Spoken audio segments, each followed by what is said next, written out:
আসসালামু আলাইকুম। সাধারণ ব্যস্ততা রাখি লীগের পক্ষ থেকে আওয়ামী মজদুর লীগের সবাইকে ধন্যবাদ।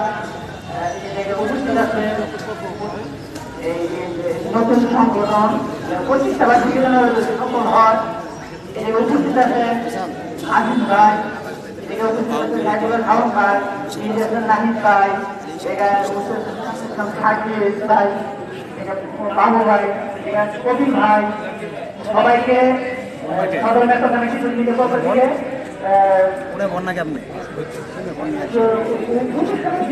শুভেচ্ছা অভিনন্দন। আমি আর কথা বলবো না, কথা বললে আমার বড় ভাই এদিকে উপস্থিত আছে। আসসালামু আলাইকুম।